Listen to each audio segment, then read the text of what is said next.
Hello folks, welcome to the Plain Mundane Show. I'm Alex Aquarius, and I'm going to read to you Admiral Richard E. Byrd's diary from his North Pole expedition where he went into Hollow Earth and met with the Master. Admiral Richard E. Byrd's diary, February and March of 1947. I must write this diary in secrecy and obscurity.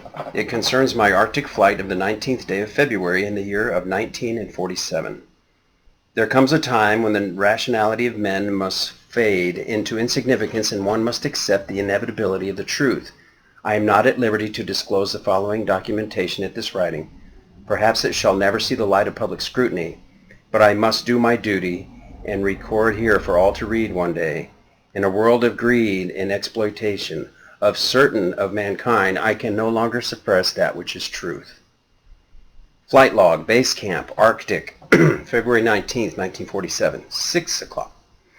All preparations are complete for our flight northward, and we are airborne with full fuel tanks at 6:10 hours. 6:20, fuel mixture on starboard engine seems too rich. Adjustment made. Pratt & Whitney's are running smoothly. 7:30. Radio check with base camp, all is well and radio reception is normal. 7:40. Note slight oil leak in starboard engine. Oil pressure indicator seems normal, however. 8 o'clock.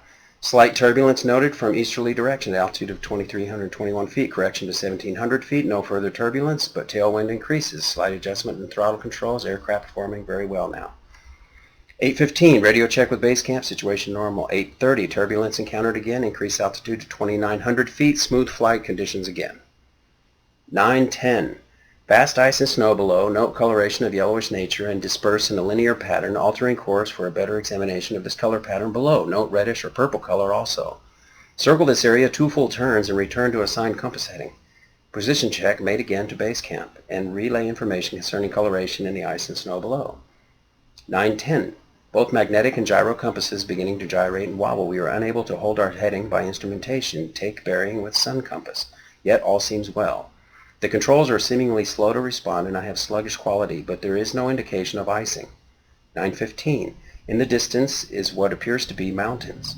9:49. 29 minutes elapsed flight time from the first sighting of the mountains. It is no illusion. They are mountains and consisting of a small range that I have never seen before. 9:55. Altitude change from 2,950 feet, encountering strong turbulence again. 10 o'clock. We are crossing over the small mountain range, still proceeding northward as best as can be ascertained. Beyond the mountain range is what appears to be a valley with a small river or stream running through the center portion. There should be no green valley below. Something is definitely wrong and abnormal here.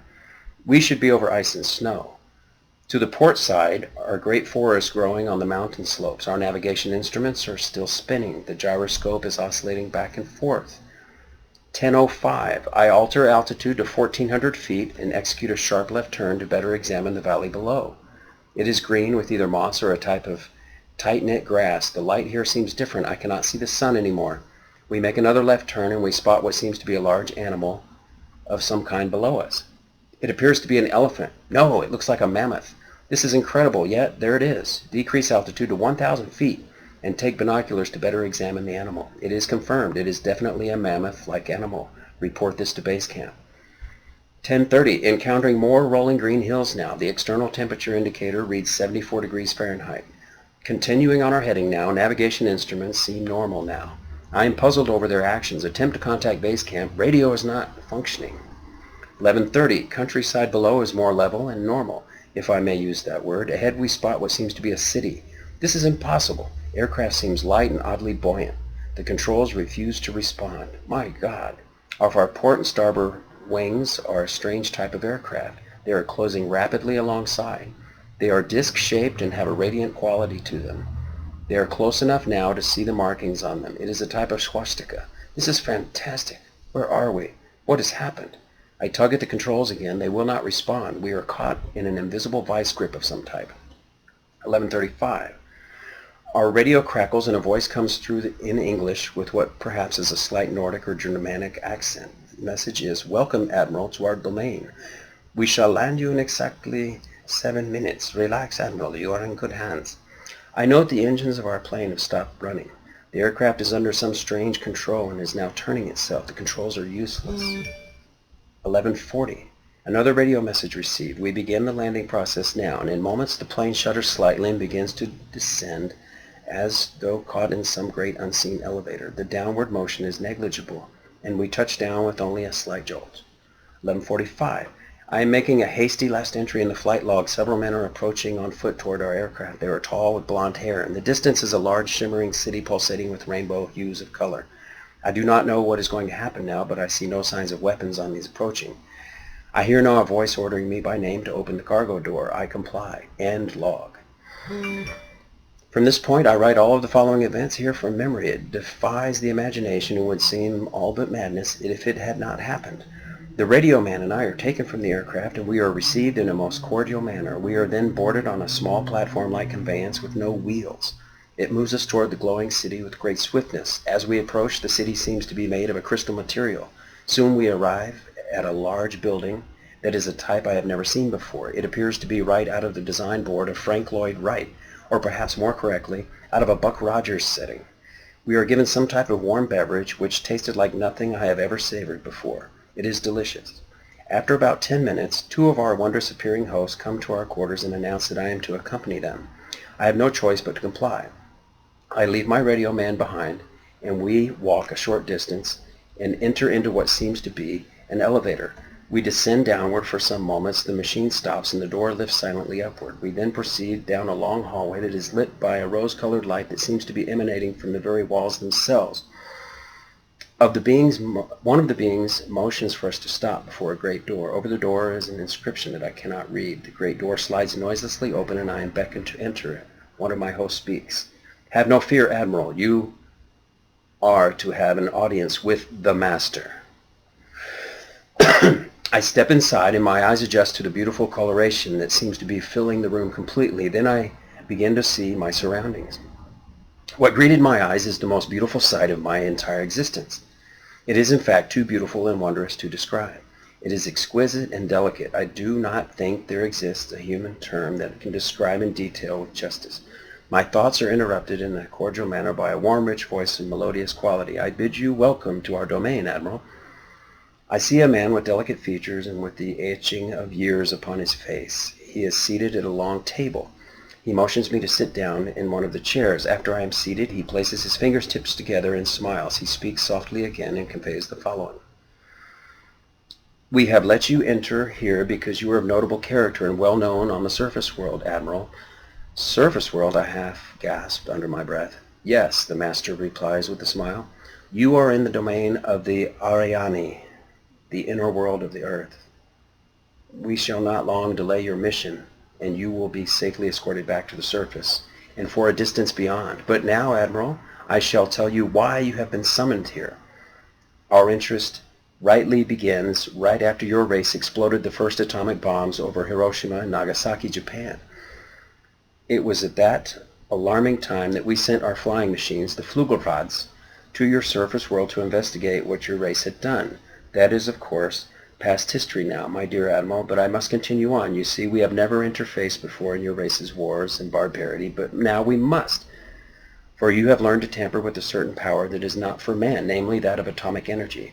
Our emissaries have already delivered messages to the powers of your world, and yet they do not heed. Now you have been chosen to be witness here that our world does exist. You see, our culture and science is many thousands of years beyond your race, Admiral.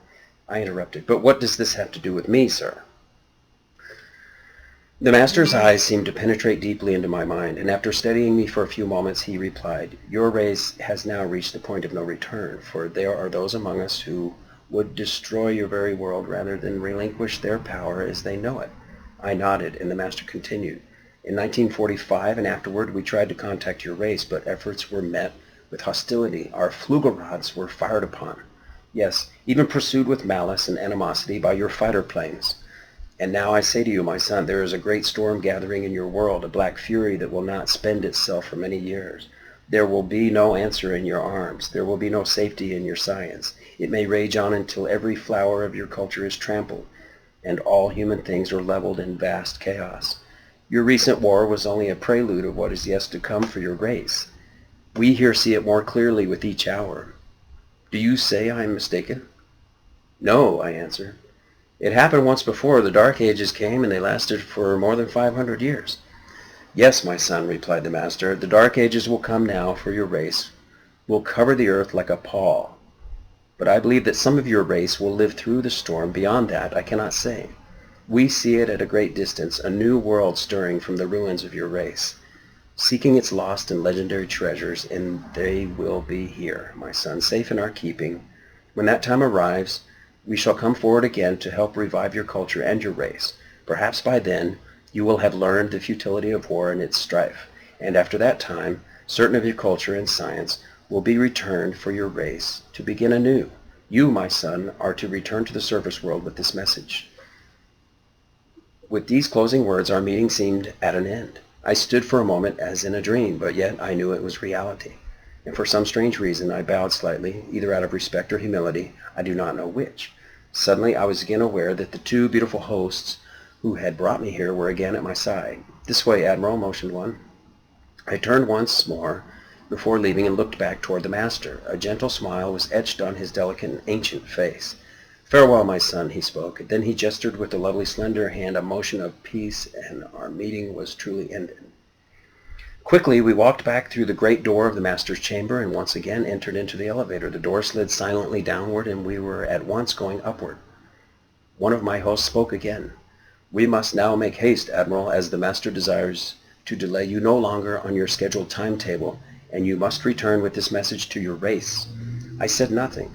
All of this was almost beyond belief, and once again my thoughts were interrupted as we stopped. I entered the room and was again with my radio man. He had an anxious expression on his face, and I approached and said, "It is all right, Howie. It is all right." The two beings motioned us toward the awaiting conveyance. We boarded and soon arrived back at the aircraft. The engines were idling, and we boarded immediately. The whole atmosphere seemed charged now with a certain air of urgency. After the cargo door was closed, the aircraft was immediately lifted by that unseen force until we reached an altitude of 2,700 feet. Two of the aircraft were alongside us for some distance, guiding us on our return way. I must state here, the airspeed indicator registered no reading, yet we were moving along at a very rapid rate. 2:15 p.m. A radio message comes through. "We are leaving you now, Admiral. Your controls are free. Auf Wiedersehen." We watched for a moment as the Flugelrots disappeared into the pale blue sky. The aircraft suddenly felt as though caught in a sharp downward draft for a moment. We quickly recovered her control. We do not speak for some time. Each man has his thoughts. Entry in flight log continues. 2:20 hours. We are again over vast areas of ice and snow and approximately 27 minutes from base camp. We radio them. They respond. We report all conditions normal. Base camp express relief at our reestablished contact. 3 p.m. We land smoothly at base camp. I have a mission. End log entries. March 11th, 1947. I have just ended a staff meeting at the Pentagon. I have stated fully my discovery and the message from the master. All is duly recorded. The president has been advised. I am now detained. That was Hoover, by the way. I am now detained for several hours, 6 hours 39 minutes to be exact. I am interviewed intently by top security forces and medical team. It was an ordeal.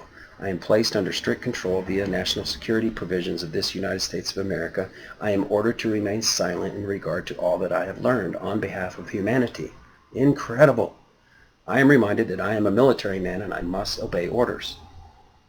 December 30th, 1956. Final entry.